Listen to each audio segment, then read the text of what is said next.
Next, we present our Pratibha Vindana segment. ආයිබෝවන් මෙම සූබර සැඳෑවේ අප සමග සම්බන්ධ වන ප්‍රේක්ෂක ඔබ සැම මම ඉතාමත් ආදරයෙන් ප්‍රතිභා වින්දන වැඩසටහන වෙනුවෙන් පිළිගන්නවා. අද දින ඉතාමත් වැදගත් දවසක්. ඊට හේතුව තමයි අපිට ජාතියක් වශයෙන් ආඩම්බර වෙන්න පුළුවන් කාරණයක් සම්බන්ධයෙන් සිදු කරන සමාලෝචනයක් වෙතයි අපි අද යොමු වන්නේ. ඒ සඳහා මා සමග අද සහභාගී වෙනවා කාවතා සිංහල භාෂා මධ්‍යස්ථානයේ ආචාර්යිනී අනුෂ්කා ඇටිපොළ මහත්මියත් එම කාවතා මධ්‍යස්ථානයේ සිසුවියන් වන සහ පසුගිය වසරේ VCE විභාගයෙන් වැඩිම සිංහල භාෂාවෙන් වැඩිම ලකුණු ලබාගත් ඕෂනී පෙරේරා සහ විමාෂා ඇෂ්ටන් යන සිසුවිනුත් මම ඔවුන් තිදෙනා ඉතාමත් ආදරයෙන් මෙම සාකච්ඡාව සඳහා පිළිගන්නවා. ආයිබෝවන්. ආයිබෝවන්. මම පළමුවෙන්ම දැනගන්න කැමති කොහොමද අනුෂ්කා මෙම VSL කාවතා මධ්‍යස්ථානයේ සමග සම්බන්ධ වුණේ කියලා. ඇත්තටම 2012 වසරේ තමයි මම වික්ටෝරියානු භාෂා පාසලට ගුරුවරියක් වශයෙන් සම්බන්ධ වෙන්නේ. ඉතින් ලංකාවේදීත් මම ගුරුවරියක් වශයෙන් සේවය කරා. ඇත්තටම මගේ ප්‍රථම උපාධියට ඉංග්‍රීසි විෂයත් සිංහල විෂයත් මම හැදෑරුවා. ඉතින් ලංකාවේදී නම් ගොඩක් වෙලාවට වැඩි ඉල්ලුමක් තියෙන ඉංග්‍රීසි විෂය හදාරන්න. ඉතින් එහෙදි මම ඉංග්‍රීසි විෂය තමයි ඉගෙනුවේ. නමුත් ඕස්ට්‍රේලියාවට සංක්‍රමණය වුණාට පස්සේ වික්ටෝරියානු භාෂා පාසලේ සිංහල විෂය උගන්වන්න මට අවස්ථාවක් ලැබුණා. ඉතින් ඇත්තටම මම ගොඩාක් සතුටු වෙනවා සිංහල විෂය මෙහිදී මට සිසුසුවියන්ට උගන්වන්න විධිමත්ව උගන්වන්න මේ අවස්ථාව ලැබුණ එක ගැන. ඉතින් ඇත්තටම මම මේ භාෂා පාසලට යොමු වෙලා දැන් වසර 9ක පමණ කාලයක් 12 වසර සිසුවියන්ට සිංහල විෂය උගන්වනවා. මම ගොඩක් සතුටුයි කියන්න මගෙන් ඉගෙනගත්තු ගොඩක් සිසුසුවයන් හොඳින් මේ විෂය හදාරලා ඉහළ ලකුණු අරගෙන සමත් වෙලා තියෙනවා. ඉතින් ඔවුන් දැන් විශ්වවිද්‍යාල වලට යොමු වෙලා ඉතාමත් උසස් පාඨමාලා හදාරනවා. ඔව් අනුෂ්කා වසර 9ක් කියන්නේ ඉතාමත් දිගු කාලයක්. මම දැනගන්න කැමතියි කොහොමද සිසුන් ප්‍රමාණයක් මේ වෙනකොට ඔබ වෙතින් අධ්‍යාපනය හදාරලා තියෙනවද කියලා VC විභාගයට. ඇත්තටම වසර 9ක් කියන්නේ දිගු කාලයක් තමයි. ඉතින් මම හිතනවා මගේ යටතේ සිසුවියන් අඩුම තරමින් 80ක් විතර ඉගෙනගෙන ඇති මේ වෙනකොට. ඔව්.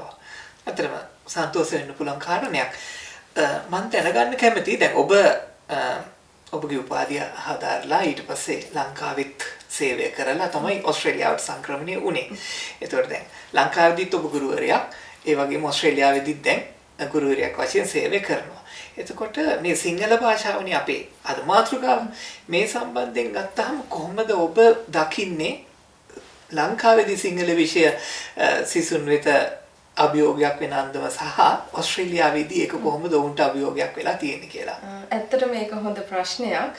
ඉතින් මම ලංකාවේදී උසස් පෙළට සිංහල විෂය හැදෑරුවා. ඒ වගේම විශ්වවිද්‍යාලයේ සිංහල විෂය හැදෑරුවා.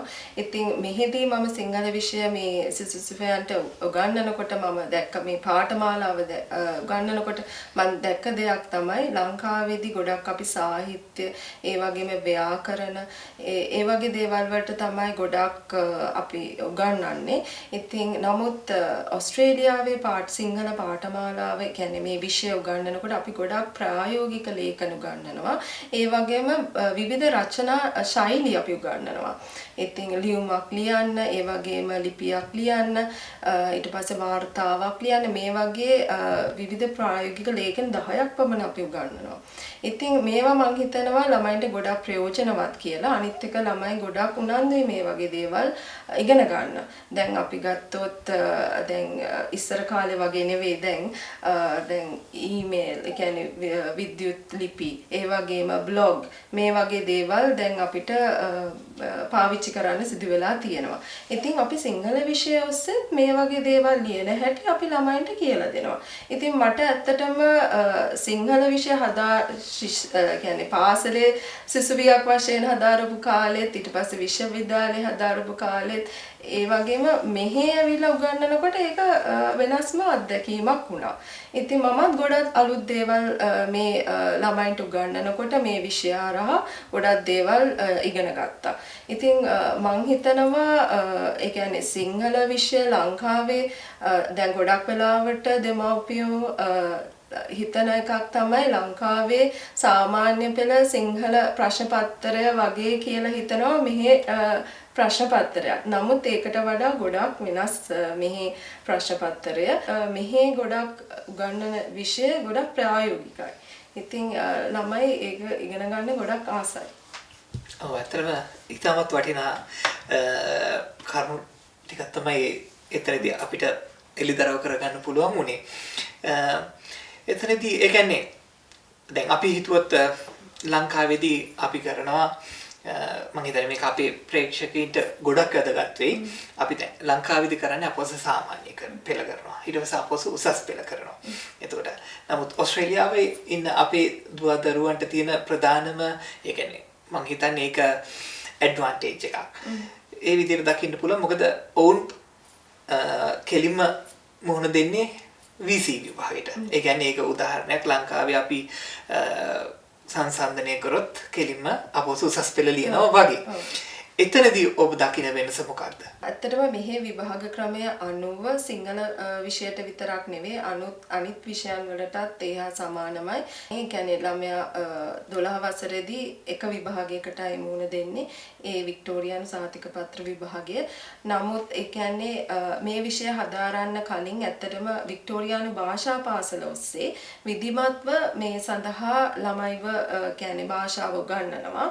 ඉතින් භාෂා පාසල ඔස්සේ ඇත්තටම ප්‍රාථමික ඒ කියන්නේ ප්‍රෙප් කියලා අපි හදන ප්‍රෙප් පන්තියට ළමෙක් ඇතුළත් කරාම ඒ පන්තියේ ඉඳලා ඉහළ පන්ති දක්වාම අපේ කියන්නේ උගන්වන පාඨමාලාව සකස් වෙලා තියෙන අවසාන අවුරුද්දේ සිංහල විෂය හදාරන්න පුළුවන් වෙන විදියට. ඉතින් ඒ වගේම ප්‍රෙප් පන්තිය පටන් ගත්තේ නැති වුණත් මේ විෂය හදාරන්න කැමති නම් උසස් පෙළට 7 වසරේ ඉඳලා වෙනම පාඨමාලාවක් තියෙනවා. ඒ ළමයින්ට ඒ 7 වසරේ ඉඳන් ඒ උසස් පෙළ දක්වා ඒ පාඨමාලාව හදාරන්න පුළුවන්. ඉතින් මම හිතනවා ඒ කියන්නේ මේ පාඨමාලාව සකස් වෙලා තියෙන ආකාරය අනුව ඉතින් ඒගොල්ලන්ට ඒක ලොකු අභියෝගයක් වෙන්නේ නැහැ. ඉතින් කුඩා කාලේ ඉඳලම වික්ටෝරියානු භාෂා පාසලට යොමු වෙලා ඒ විධිමත්ව භාෂාව හැදෑරුවොත් 12 වසරේදී මේ විභාගය සඳහා මුහුණ දෙන්න පුළුවන්. ඔව් මම හිතනවා තවත් කරුණු ඇති අපේ ගුරුතුමියගෙන් දැනගන්න අපේ දෙමාපියන්ට සහ දුවදරුවන්ට. හැබැයි මම හිතනවා ඊට ප්‍රථමයෙන් අපි අපේ දියණියන් දෙදෙනාගෙන් යම් තොරතුරු ටිකක් දැනගත්තොත් හොඳයි කියලා. අපි බලමු ශිෂ්‍යාවන් වශයෙන් කොහොමද ඔවුන්ට දැනෙන්නේ මෙම විෂය කියලා. මම ප්‍රථමයෙන්ම ඕෂනිතුවකින් දැනගන්න කැමති දුව කොපමණ කාලෙකට ඉස්සෙල්ලද ඕස්ට්‍රේලියාවට සංක්‍රමණය වුණේ? මම දැන් ඕස්ට්‍රේලියාවට සංක්‍රමණය වෙලා අවුරුදු 5ක් විතර වෙනවා. එතකොට ඔබ පාසල් ගමන ආරම්භ කරනකොට කොහොමද ඔබට දැනිච්ච වෙනස මොකද්ද? ඇත්තම කිව්වම මම ලොකු වෙනසක් දැක්කා ඕස්ට්‍රේලියාවේ පාසල් අධ්‍යාපනය ගැන. ඒ කියන්නේ මම ලංකාවෙත් ඉගෙන ගත්තී ඉංග්‍රීසි මාධ්‍යයෙන්. ඒ නිසා ඕස්ට්‍රේලියාවට පැමිණියා පසු මේ විෂයන් ඉගෙන ගනිද්දී මට ගොඩක් ලොකු අමාරුවක් තේරුනේ නැහැ. නමුත් මම ලොකු බහුසංස්කෘතික පාසලක ඉන්නේ. කියන්නේ ලංකාව වෙනකොට ලංකාවේ ළමයි පමණයි සිටින්නේ. නමුත් ඕස්ට්‍රේලියාවේදී වෙන විවිධ රටවල් වලින් විවිධ ආගම් වලින් සිටින ළමයි සිටිනවා. ඒ නිසා ඔවුන් සමග එක්කෙනෙකා සමග කතා කරලා ඔවුන් සමග එකට සිටිද්දී ඒ වගේ ලොකු වෙනසක් මම දැක්කා ඉස්කෝලේ. ඔව්. පාසලේ කොහොමද ඔබ යාළුවෝ ඔවුන් ඔබ හොඳින් පිළිගත්තද? ඔව් ඇත්තම කිව්වොත් මට යාළුවෝ බොහෝ දෙනෙක් සිටිනවා. ඒ කියන්නේ ඔවුන් බහුසංස්කෘතික යාළුවෝ මට ලංකාවේ යාළුවෝ සිටිනවා. ඒ වගේම ඉන්දියාවෙන් පැමිණිච්ච යාළුවෝ සිටිනවා. ඕස්ට්‍රේලියානු ජාතික යාළුවන් සිටිනවා. අපි සියලු දෙනාම එක විවිධ සමානකම් මේ වගේ වෙනස්කම් තියෙනවා. ඒ නිසා ඒ ගැන කතා බහ කරද්දී එහෙම එකිනෙකා සමග බෙදා හදා ගනිද්දී ගොඩක් විනෝදජනකයි. ඔව් එතකොට දැන් මේ ඕෂනී දුවයි විමාශය දුවයි දෙන්නම යන්නේ එකම පාසලට. දුව කොපමණ කාලයක්ද අපේ විමාශා දුව ඕස්ට්‍රේලියාවට සංක්‍රමණය වෙලා කොපමණ කාලයක්ද දැන්? මම ඕස්ට්‍රේලියාවට සංක්‍රමණය වෙලා දැනට අවුරුදු 6මාරක් වෙනවා. ඒ කියන්නේ මම 2014 වර්ෂයේ තමයි ඕස්ට්‍රේලියාවට සංක්‍රමණය වුණේ. හොඳයි. විමාශා දුවකින් මම දැනගන්න කැමති දැන් ඕස්ට්‍රේලියාවේ පාසලකට යනකොට සිංහල විෂය කරන්න ලැබීම පුළුවන් කියලා දැනගත්තාම කොයි ආකාරයෙන්ද ඔයාට හිතුනේ කොහොමද? මට ඒ දේ ගැන දැනගන්න ලැබුණාම ඇත්තටම ගොඩක් සතුටක් හිතෙනවා. මොකද ඕස්ට්‍රේලියාව වගේ බටහිර රටකදී අපිට අපේ මව් භාෂාව ඉගෙන ගන්න ලැබෙනවා කියන එක මම හිතන්නේ ගොඩක් ලොකු භාග්යක්. ඉතින් ඒ අවස්ථාව මම ගොඩක් සතුටෙන් බාරගත්තා. ඒ නිසා තමයි මම VSL මධ්‍යස්ථානයට ගිහිල්ලා සිංහල භාෂාව ඉගෙන ගන්න ඕනේ කියලා හිතුවේ. හොඳයි. ඕෂනී දුව දැන් සිංහල භාෂාව ඉගෙනීම ඔබට පහසුවක් වුණාද? එහෙම නැත්නම් ඒක තවත් අභියෝගයක් වුණාද? ඔව් ඇත්තම කිව්වොත් මම කලින් පැවසු ආකාරයට මම ලංකාවේ ඉගෙන ගත්තේ ඉංග්‍රීසි මාධ්‍යයෙන්. ඒ නිසා ඕස්ට්‍රේලියාවට පැමිණියාට පසු සිංහල භාෂාව හැදෑරීමට මට ලොකු අපහසුතාවයක් තිබුණේ නැහැ. නමුත් ඒ පහසු වුණෙත් නැහැ.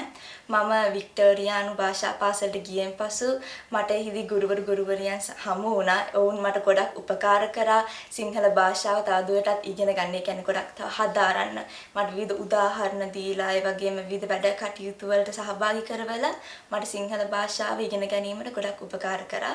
ඒ නිසා මට අපහසුතාවය ගොඩක් නැති වුණා. හොඳයි. එහෙනම් මට ඕෂනී දුව සහ විමාශා දුව දෙන්නම එකතු වෙලා කියන්න කොහොමද ඕගොල්ලෝ මේ විභාගය සඳහා සූදානම් වුණේ කියලා.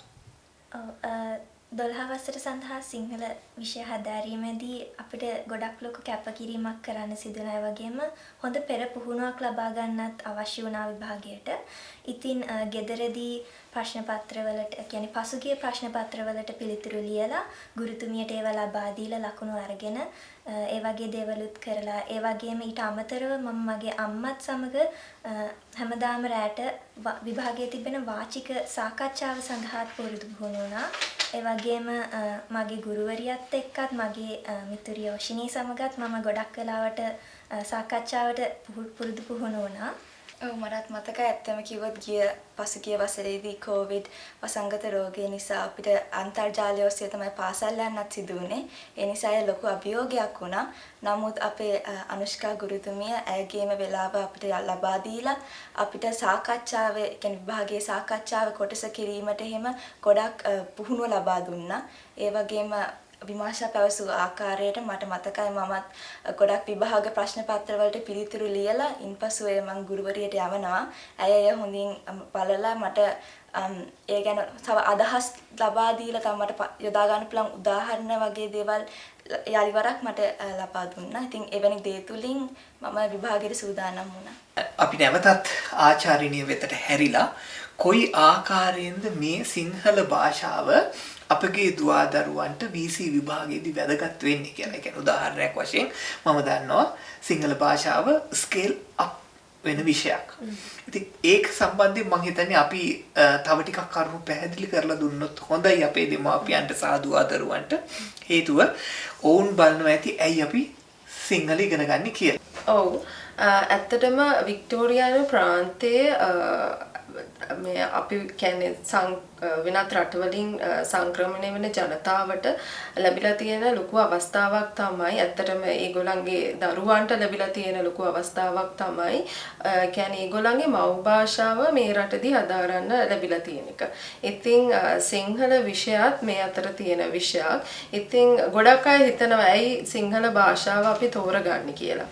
ඉතින් ගොඩක් වෙලාවට 10 වසර 11 වසර වෙනකොට අවසාන අවුරුද්දේ ආධාර විෂයන් වික්ටෝරියානු සාතිකපත්‍ර විභාගය සඳහා විෂයන් 6ක් හදාරන්න ඕනේ. ඉතින් ඒ අතරින් දැන් දෙවන භාෂාවක් හදාරන්න වික්ටෝරියානු ප්‍රාන්තය ගොඩක් උනන්දු කරනවා. ඉතින් ඒ උනන්දු කිරීම ඔස්සේ තමයි ගොඩක් වෙලාවට භාෂාවක් හදාරනකොට මේ ස්කේල් අප් වෙනවා. ඒ කියන්නේ කියන්නේ විශ්වවිද්‍යාලයට ඇතුල් වෙන්න ඇටාස්කෝ එක කියලා ඒගොල්ලන්ට පාඨමාලා තෝරගන්න ලකුණු සංඛ්‍යාවක් හම්බ වෙනවා. මේ ලකුණු සංඛ්‍යාවට අමතර ලකුණු ගණනක් එකතු වෙනවා මේ භාෂාවක් හැදෑරුවොත්. ඉතින් සිංහල විෂය පමණක් නෙවෙයි තවත් භාෂා 40ක් පමණ මේ වික්ටෝරියානු ප්‍රාන්තය හදාරන්න පුළුවන්. ඉතින් සිංහල විෂයත් ඒ ඔස්සේ වික්ටෝරියානු භාෂා පාසලේ උගන්වන එක් විෂයක්. ඉතින් මොකද්ද මේ ස්කේල් අප් වෙනවා කියන්නේ? ඉතින් ස්කේල් අප් වෙනවා කියන්නේ ඒ කියන්නේ ඒගොල්ලන් අපි මේ ගොඩක් වෙලාවට මේ විෂය සඳහා ලකුණු 50කින් තමයි ලකුණු හම්බ වෙන්නේ. ඉතින් මේ 50න් අපි හිතමු ළමයෙක් ලකුණු 30ක් ගත්තා කියලා.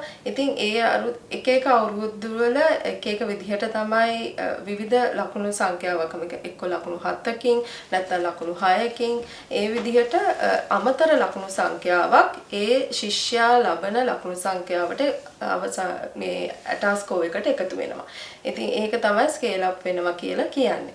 ඉතින් ඇයි ඉතින් ඒකත් එක මේ දෙයක් තමයි මේ විෂය හදාරන්න ළමයි යොමු වෙන්නේ. අනිත් එක තමයි දැන් අවසාන අවුරුද්දේ මේ කියන්නේ විෂයන් තෝරා ගැනීමේදී ඉතින් ගොඩක් වෙලාවට කියන්නේ ළමයින්ට දැන් විෂයන් 6ක් කියන්නේ සෑහෙන බරක්. ඒ කියන්නේ ගොඩක් මේ දේවල් ඉගෙන ගන්න තියෙනවා. ඉතින් දැන් එක ප්‍රයෝජනයක් තමයි ඒ කියන්නේ කුඩා කාලේ ඉඳලා හොඳට භාෂා ප්‍රගුණ කරගෙන ආවොත් සමහරක් වෙලාවට 10 වසර 11 වසරේදී පවා මේ විෂය හදාරලා ඉවර කරන්න පුළුවන්. දැන් ඔෂිනි විමාෂා කියන සිසුවියන් දෙන්නම 11 වසරේදී තමයි මේ විෂය හදාරලා අවසන් කරේ. ඉතින් ඒකෙන් ඒගොල්ලන්ට අවසාන වසරේදී දැන් හදාරන්න ඉතුරු වෙලා තියෙන්නේ විෂයන් 4ක් විතරයි. ඉතින් ඒකෙන් ඇත්තටම තව දෙයක් කියන්න ඕනේ දැන් මේ සෑම විෂයකටම පාසලේදීත් ඇගීම් තියෙනවා. මේවට කියන්නේ සෙක්ස් කියලා. හැම විෂයකටම සෙක්ස් 6ක් තියෙනවා. ඉතින් ඒ කියන්නේ විෂයන් 6කට සෙක්ස් 36ක් එනවා. ඉතින් කියන්නේ අවසාන අවුරුදු දෙකට මේ ඔක්කොම විෂයන් තියාගත්තොත් මේ වගේ ඇගීම් 36කට මුහුණ දෙන්න වෙනවා. ඉතින් ඒක ගොඩක් ළමයි ගොඩක් මේ කාලෙදි ගොඩක් කාර්යබහුල වෙනවා. භාෂාවක් කියන එක මේ හොඳට ක්‍රමානුකූලව විධිමත්ව ඉගෙනගෙන පුහුණු වෙලා තිබුණොත් 10 වසර 11 වසරේදී මේ විෂය කරලා ඉවර කරන්න පුළුවන්. ඒ එකක්. අනිත් එක තමයි මේ විෂයට සිංහල භාෂාව තවත් භාෂා 40ක් අතරින් ඇයි සිංහල භාෂාව තෝරගන්නේ? ඉතින් ඒකට එක හේතුවක් තමයි දෙමව්පියන්ටත් කියන්නේ ළමයි කියන්නේ දරුවන්ට උදව් කරන්න පුළුවන්. දැන් මේ විෂයට ප්‍රශ්න පත්‍ර 3කුත් සාකච්ඡාවකුත් තියෙනවා. ඉතින් මේ ප්‍රශ්න පත්‍ර වල තියෙන දේවල් දෙමව්පියන්ට කියවලා අවබෝධ කරගන්න පුළුවන්. ඉතින් ඒගොල්ලන්ට සාකච්ඡාවට මේ කරන්න ඒ පුහුණු වීම කටයුතු කරන්න මේ උදව් කරන්න පුළුවන්. මම හිතන්නේ විමාෂත් ඔෂිනිත් මේ වෙලාවේ සඳහන් කරා ඒගොල්ලන්ට දෙමව්පියන්ගෙන් ලොකු සහායක් හම්බුණා කියලා ඒගොල්ලන්ගේ භාෂා කුසලතා වැඩි දියුණු කරගන්න. ඉතින් ඒකෙන් වාසි රසක් තියෙනවා. ඉතින් දැන් අනිත් එක තමයි දැන් වික්ටෝරියානු ප්‍රාන්තයේ දෙවන භාෂාවක් හදාරන්න එක අගය කරන හින්දා දැන් මේ විශ්වවිද්‍යාලයේ ගිහිල්ලා ඊට පස්සේ අවසානයේ ඒගොල්ලෝ රැකියාවකට යොමු වෙනකොට ඉතින් ඒක විශේෂ හැකියාවක් වෙන්න පුළුවන්. ඒ කියන්නේ සමහරක් වෙලාවට මේ දරුවන් වෛද්‍ය වෘත්තිය, ඒ වගේම හෙද වෘත්තිය මේ වගේ දේවල් වලට තමයි යොමු වෙන්නේ. ඉතින් දෙවන භාෂාවක් ප්‍රගුණ කරලා තිබුණොත් ඒ හැකියාව ඔස්සේ ඒගොල්ලන්ගේ රැකියාවේ ඒ සමහරක් වෙලාවට ඒ රෝගීන් එක්ක කතා කරන්නේ මේ වගේ දේවල් වලදී ප්‍රයෝජනවත් වෙන්න පුළුවන්. ඔව් අනිෂ්කා, ඊටමත් වටිනා තොරතුරු රාශියක් ඔබ අපිට පැහැදිලි කරා. ඒ වගේම අපි පැමිණියා ඊටමත් හොඳ සම්දිස්ථානයකට.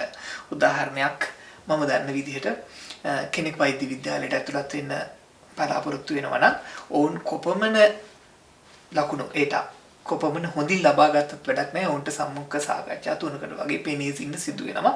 ඒකත් සමත් වුණොත් පමණයි ඔවුන්ට වෛද්‍ය විද්‍යාලයට යන්න පුළුවන්. ඒතකොට මේ සිංහල භාෂාව හැදෑරීම තුලින් ඒ සම්මුඛ සාකච්ඡා වලට යම් කිසි ආකාරයක බලපෑමක් වෙනවද? ඔව් ඇත්තෙන්ම ඔව් දැන් මම කලින් කිව්වා වගේ මම කියවනේ දැන් සිංහල භාෂාව සඳහා ප්‍රශ්න පත්‍ර 3කුත් සාකච්ඡාවකුත් තියෙනවා කියලා. ඉතින් මේ සාකච්ඡාව ඇත්තටම මේ කුසලතා පුහුණු කරන පුහුණු කරගන්න ලැබෙන අවස්ථාවක්. ඉතින් ළමයි කියන්නේ අපිට තියෙනවා තේමා 3ක් අපි මේ භාෂාව කියන්නේ මා සහ මගේ ලෝකය, ඒතර සිංහල කතා කරන ජන සමාජය සහ වෙනස් වෙන ලෝකය කියලා තේමා 3ක් තියෙනවා. ඒ තේමා තුනෙන් එකක් තෝරගෙන ඒ අනුමාතෘකාවක් තෝරගෙන ඒ ඔස්සේ ළමයි ගොඩක් කරුණු සොයලා මේ සාකච්ඡාවට සූදානම් වෙනවා. ඉතින් ඇත්තටම මේක කටපාඩම් කරලා කරන සාකච්ඡාවක් නෙවෙයි. ඇත්තටම ඒගොල්ලෝ කරුණු අවබෝධ කරගෙන එතෙන්දී ඒ සමුඛ සාකච්ඡාවට යොමු වෙලා ඒ අහන ප්‍රශ්නවලට උත්තර දෙන්න ඒ කියන්නේ ඒගොල්ලන්ගේ අදහස් ඒ අවස්ථාවේදී මේ ප්‍රකාශ කරන්න මේ ඕනේ. ඉතින් මම හිතනවා මේ සාකච්ඡාව සඳහා පුහුණු වීමේදී ඒගොල්ලන්ට මේ කුසලතා ගොඩක් ඒ කියන්නේ ඒගොල්ලන්ට ඉවහ වෙනවා. ඒ කියන්නේ ඒගොල්ලන්ට යම්කිසි බයක් තියෙනවා නම් ඒ කියන්නේ පිරිසක් ඉදිරියේ ගිහිලා කතා කරන්න ඒ වගේ සමහර අයට පොඩි චකිතයක් තියෙනවා. සමහර අයට ඒ අවස්ථාවට මුහුණ දෙන්න බයයි. ඉතින් මේ වගේ දේවල් ඇත්තටම ළමයි මේ සාකච්ඡාවට පුහුණු වුණාට පස්සේ මම දකිනවා ඒගොල්ලන්ගේ මේ දුර්වලකම් මේ ටිකක් මගහැරිලා ඒගොල්ලෝ ඉදිරියට පැමිණෙනවා. ඒ වගේම දැන් අපේ භාෂා කියන්නේ අපේ මධ්‍යස්ථානයේ විතරක් නෙවෙයි තවත් මධ්‍යස්ථාන කීපයක් තියෙනවා. මේ වගේ ඔය විවිධ ප්‍රසංග මේ වගේ දේවල් සූදානම් කරනවා. ඉතින් ළමයින්ට අර වේදිකාවකට ගිහිල්ලා නාට්‍යයක් රංග දක්වන්න ඊට පස්සේ වේදිකාවේදී නිවේදකෙක් වගේ කතා කරන්න මේ වගේ අවස්ථා ගොඩක් අපි ලබලා දෙනවා. ඉතින් මේ වගේ දේවල් වලට යොමු වුණාම ළමයින්ගේ අර තියෙන බය, චකිතය මේ වගේ දේවල් ඒගොල්ලන්ගේ ඒ දේවල් මේ දුර්වලකම් මග හැරිලා ඒගොල්ලන්ගේ මේ අර ඉදිරිපත් වෙලා කතා කිරීමේ හැකියාව හුඟක් දියුණු වෙනවා. ඔව්. මම හිතන්නේ සාකච්ඡාව අතරතුර අපේ සහෘදයන් ඉතාමත් කැමැත්තෙන් බලා සිටිනු ඇති දැනගන්න කොයි ආකාරයෙන්ද අපේ දියණියන් පහුගිය VC විභාගයෙන් සිංහල භාෂාවට ලකුණු ලබා ගත්තේ කියලා. ඔවුන් දෙදෙනා තමයි VC විභාගයේ වැඩිම සිංහල භාෂාවට ලකුණු ලබාගත් සිසුවියන් දෙදෙනා. පළවෙනි ස්ථානයේ ඉන්නේ විමාෂා දුවනිය සහ දෙවෙනි ස්ථානයේ ඉන්නවා ඕෂනි දුවනිය. මම දැනගන්න කැමතියි කොහොමද පුතේ ඔයගොල්ලන්ගේ ලකුණු? පළමුවෙන්ම විමාෂා දුව. ගිය වර සිංහල භාෂාව විභාගයට පෙනී හිටලා මට ලකුණු 45ක් ලැබුණා. මට ලකුණු 43ක් ලැබුණා. ඔව් එතකොට මේ ලකුණු 45 සහ 43 ලැබිලා තියෙන්නේ ස්කේල් අප් නොකර දැන්. මම හරි නේද? ඔව් එතකොට ස්කේල් අප් කරනකොට මෙතන සම්භාවිතාවයක් තියෙනවා 50ටත් වැඩියෙන් ගන්න. මම හරිද අනුෂ්කා? ඔව් මේගොල්ලන්ට අවසාන අවුරුද්දේ තමයි ඒ ලකුණු සංඛ්‍යාව එකතු වෙන්නේ. ඉතින් මේ වසරේ 12 වසර සම්පූර්ණයෙන්ම විභාගය අවසන් කරපු අයට ලකුණු 7ක් එකතු වුණා. ඉතින් මම හිතනවා මේගොල්ලන්ටත් අවසාන අවුරුද්දේදී ඒ කියන්නේ මේ විභාගයේ මේ අවුරුද්දේ අවසන් කරාට පස්සේ ඒ සහ සමාන ලකුණක් ඒගොල්ලන්ටත් එකතු වෙයි කියලා. මම දැනගන්න කැමතියි මොකද මම හිතන්නේ මේක ගොඩක් දෙමාපියෝ එහෙම කතා කරන මාතෘකාවක්. දැන් කාට හරි දුවෙකුට හෝ පුතෙකුට හිතනවා 9 වසර හෝ 10 වසරට ගිහිල්ලා නෑ මම සිංහල කරන්න ඕනි කියලා. මොකද ගෙදර සිංහල කතා කරන්නේ මට සිංහල කතා කරන්න පුළුවන්. ඉතින් ඒ වගේ දරුවෙකුට දෙන්න පුළුවන් උපදෙස් මොකක්ද? ඔව් ඉතින් ඇත්තටම මේ ගොඩක් පරක්කු වෙලා විෂය තෝරගන්නවට වඩා ඇත්තටම දෙන්න පුළුවන් පණිවිඩය තමයි ටිකක් උනන්දු වෙනව නම් කලින් ඒ කියන්නේ වසර කීපයකට කලින් ඉඳන්ම භාෂාව ප්‍රගුණ කරන්න පුළුවන්. කියන්නේ භාෂාව ඉගෙන ගන්න පුළුවන් නම් ඒක වඩා හොඳයි. නමුත් ඕනම වසරකදී ළමයට මේ භාෂාවක් ඉගෙන ගන්න යොමු වෙන්න පුළුවන්. ඉතින් එකක් මතක තියාගන්න ඕනේ මේක VC විෂයක්. ඒකෙන් හින්දා අනිත් විෂයන් හා සමානම වැඩ කොටසක් මේකේ කරන්න තියෙනවා. ඒ කියන්නේ අපිට කවදාවත් හිතන්න බෑ මේ විෂය අනිත් විෂයන් වලට ලේසි කියලා. ඒ කියන්නේ තමන්ට භාෂාව හොඳින් කතා කරන්න පුළුවන් වීම පමණක්ම සෑහෙන්නේ නැහැ. ඒ කියන්නේ කියවලා තේරුම් ගන්න පුළුවන් වෙන්න ඕනේ භාෂාව සවන් දීලා තේරුම් අරගෙන ප්‍රශ්න වලට උත්තර ලියන්න පුළුවන් වෙන්න ඕනේ. ඉතින් මේ වගේ කියන්නේ විවිධ කුසලතා කීපයක්ම අවශ්‍යයි මේ භාෂාව හදාරන්න. ඉතින් ඒකෙන් ඒක තමයි අපි ගොඩක් වෙලාවට ළමයින්ට උනන්දු කරන්නේ වික්ටෝරියානු භාෂා පාසලට යොමු වෙලා විධිමත්ව මේ භාෂාව ඉගෙන ගන්න කියලා. මොකද මේ කුසලතා කුඩා කාලේ ඉඳලම කියන්නේ ළමයින්ට පුහුණු වෙන්න අවස්ථාව ලබා දෙනවා. වර්ධනය කරගන්න පුළුවන්. ඔව් ඊටමත් වැදගත් කරුණු රාශියක් අපිට මේ සාකච්ඡාව තුළින් හිරදව කරගන්න පුළුවන් වුණා. අනාවරණය වුණා බොහොම වැදගත් කරුණු. ඉතින් ප්‍රධානම දේ තමයි වික්ටෝරියානු ප්‍රාන්තය පුරා මේ වගේ භාෂා මධ්‍යස්ථාන කිහිපයක්ම පිහිටලා තියෙනවා. අපේ දුවදරුවන්ට ඔවුන්ට ළඟම මධ්‍යස්ථානය වෙත ගිහිල්ලා ලියාපදිංචි වෙලා තමන්ගේ අධ්‍යාපනය ලබන්න පුළුවන්. ඒ වගේම මේ අවස්ථාවේ මම හිතන්නේ අපි මතක් කරන්න ඕනේ මේ අපේ භාෂාව මේ පිළිගැනීමට ලක් කරන්න කැපවෙච්ච බොහෝ දෙනෙක් ඉන්නවා. ඔවුන්ගේ කැපවීම නිසා තමයි අපේ දුවදරුවන්ට මේ ආකාරයෙන් සිංහල භාෂාව මේ විදිහට අද හදාරන්න පුළුවන් වෙලා තියෙන්නේ රජයේ අනුග්‍රහය යටතේ. ඉතින් මම හැමෝටම ආරාධනා කරනවා ඕගොල්ලන්ට තියෙන ඒ අවස්ථාව උදා කරගන්න. අවසාන වශයෙන් මම කැමති ඕගොල්ලන්ට මොනවද කියන්න තියෙන්නේ? තුන් දෙනාගෙන් මම අහනවා.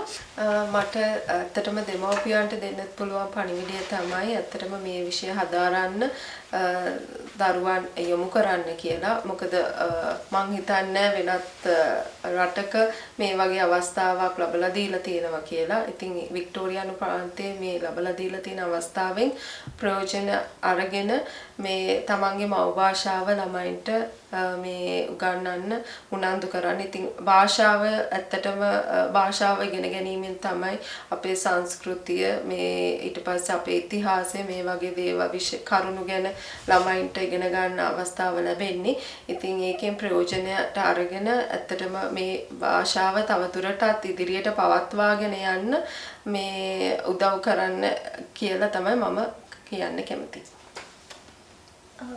සිංහල භාෂාව ඉගෙන ගන්න අපිට ලැබිලා තියෙන මේ අවස්ථාවෙන් උපරිම ප්‍රයෝජනය ගන්න කියලා බලාගෙන ඉන්න නංගිලා මල්ලිලාට මම කියන්න කැමතියි.